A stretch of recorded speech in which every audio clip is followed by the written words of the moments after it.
है। इसमें कोई धर्म मजहब किसी तरह को जात पात का कुछ भेदभाव नहीं बताया, समानता का भाव दिया गया है। गीता ज्ञान है, विज्ञान है। गीता हमें जीवन जीने की कला सिखाती है। गीता को जीवन में अवश्य अपनाएं। मैं तो जब तक एक अध्याय नहीं करता तब तक ना खाना अच्छा लगता, कई बार चले जाता हूँ तो बड़ा महसूस होता है कुछ नहीं किया। तो मेरी तो खुराक ये गीता 2000 से बनी हुई है, ये दिल से बताता हूँ। तो आप भी कृपया ज्यादा नहीं कुछ श्लोक करें या एक अध्याय आधा अध्याय अवश्य करें, पूरा कर ले तो बड़ी मेहरबानी। सुबह शाम जब भी टाइम मिले, सोते दोपहर उठते समय। पहले भागवत प्रचार था, ये गीता हम नहीं पढ़ सकते, जो आदमी मरने वाला होता है उसी को आते। मेरा बहुत विरोध हुआ था घर में जब मैंने शुरू की थी, किसी विद्वान ने कहा था, बताया। तो मैं विद्वानों में बैठता हूँ, महात्मा साधु संत महात्मा शरण में रहता हूँ, तो कुछ उन जैसा ही हो जाऊं। इसलिए मैं सूचना विभाग हरियाणा सरकार का धन्यवाद करता हूं कि मुझे यहाँ आमंत्रित किया और मुझे बोलने का मौका दिया। 2014 से हमने यहाँ से शुरुआत की थी, गीता की जिला फतेहाबाद से, और जो हमारी सरकार चला रही है ये बहुत ही अच्छा कार्य कर रही है। इसकी जितनी सराहना की जाए इतनी कम है। तो गीता हर घर में गीता होनी चाहिए। गीता का अगर दर्शन हो जाए, एक श्लोक आधा श्लोक एक अध्याय हो जाए तो जीवन सफल हो सकता है। खासतौर पर जो लोग डरते हैं, बच्चे हो, बुढ़े हो, बुजुर्ग हो, बहुत से गीता पढ़े। गीता का पढ़ने वाला एक दबंग और व्यक्तित्व का निर्माण करती है गीता। अगर कभी ब्रह्म का मौका लगे तो कुरुक्षेत्र में जाइए, ब्रह्म सरोवर में आप स्नान करो, डुबकी लगाइए, जय माँ गीता कहिए, अपने आप एहसास होगा, महसूस होगा कि हम गीता का जन्म ये ऐसी हुआ था कि कृष्ण भगवान ने महात्मा अर्जुन को उपदेश दिया था।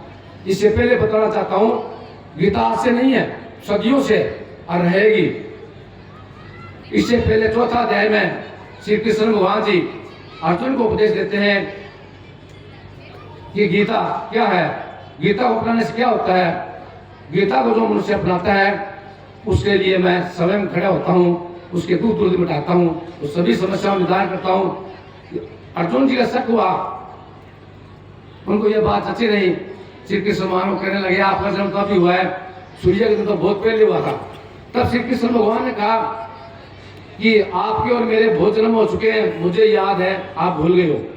तो ये गीता ज्ञान मैंने सूर्य देव को बताया, सूर्य ने अपने राजा इक्ष्वाकु को बताया, इक्ष्वाकु ने अपने पुत्र राजा। यह ज्ञान प्राय लुप्त हो चुका था, इसलिए मुझे यहाँ आज पुण्य गीता का उपदेश देना पड़ रहा है, क्योंकि आज की जरूरत है।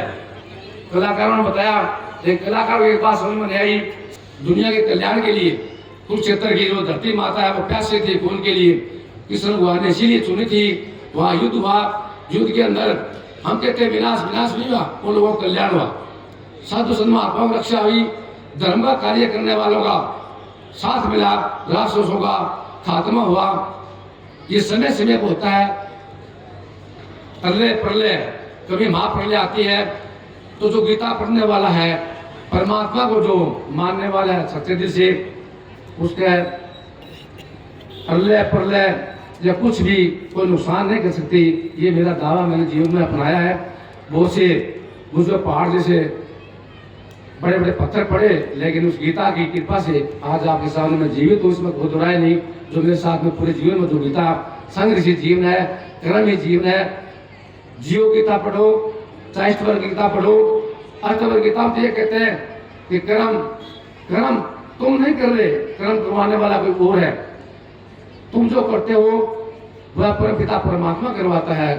हमें पता नहीं किस जन्म में कौन सी जाति में कौन से समाज में जन्म लेना पड़ है, किसी को याद नहीं। ये पता नहीं क्या बने क्या नहीं, लेकिन कर्म प्रारब्ध का खेल है, पिछले जन्म का इस जन्म का। तो हमें जो धार्मिक प्रवृत्ति से अपने माता पिता अपने गुरुजनों का आदर करें, सत्कार करें और गीता को जीवन में आपसे अपनाए। गंगा बताया मैंने, हरिद्वार में चले जाए, वहाँ हल्की थोड़ी डुबकी लगाए, अपने आप गीता महसूस होगी। अगर दर्शन करना चाहो तो 10 मिनट वहाँ बैठ जाए, वहीं आरती में बैठ जाए, आपको महसूस होगा बीमा गंगा यही घूम रही है। ब्रह्म सरोवर कुरुक्षेत्र में बैठ जाओ, वहीं महसूस होगा। गायत्री माता की बताता हूँ, आपको पुष्कर जी जाओगे, वहाँ उस सरोवर में डुबकी लगाओगे, महसूस करोगे, वही पेड़ियों में बैठ जाओ, आपको माता गायत्री के दर्शन हो सकते हैं। इसमें कोई दुराय नहीं। मुझे पिछले दिनों से रिटायरमेंट के बाद में कुछ जगह जाने का मौका मिला, तो मुझे काफ़ी चीज़ें ये एहसास हुआ, अनुभव हुआ। ये बातें इसलिए शेयर कर रहा हूँ कि जो आने वाली पीढ़ी हमारे जो कर्मदार बैठे हैं, उन बच्चों के लिए बहुत जरूरी है। कर्म प्रधान है, आत्मा शरीर नश्वर है, फल की इच्छा मत करो। कर्म तो कर्म ही है, कर्म हमें करना ही पड़ते हैं। कोई अच्छा करता है, कोई बुरा करता है, इसलिए सत्कर्म करें। कर्म करते ही हम तो सत्कर्म करें, ईमानदारी के रास्ते पर चलें, सच्चाई पर चलें, सच्ची कहना, सुखी रहना, इन बातों को अपनाएं। चाहे कितना भी कुछ नुकसान भी उठाना पड़े, नुकसान नहीं होगा, ये मेरा दावा है। ज़्यादा मैंने कहता हुआ संसार में रहो, पर संसार में मत डूबो। बस परमपिता परमात्मा कृष्ण जी भक्ति में, ध्यान में, सिमरन में डूबो, तो निश्चित रूप से कल्याण होगा। ज्ञान जो ज्ञानवान व्यक्ति है, उसको कृष्ण भगवान कहता है, मैं मुझे बहुत ही प्यारा है। इसके साथ ही कृष्ण भगवान 18वें अध्याय में कहते हैं, जो गीता का प्रचार प्रसार करेगा वो सबसे मेरा प्रिय भगत होगा, उसके साथ मैं हमेशा रहता हूँ। तो परमपिता परमात्मा आपके साथ रहते हैं, तो कृपया दिल से हमें गीता को अपनाए, जीवन में उतारे। ज़्यादा ना कहता हुआ समय का भी अभाव है, तो भजन बंदगी ध्यान सुमरण अवश्य करे, ईमानदारी सच्चाई सत्य के रास्ते पर चले। आप सबके चरणों में मैं प्रणाम करता हूँ। जय हिंद, जय भारत, धन्यवाद। जय हिंद, जय भारत।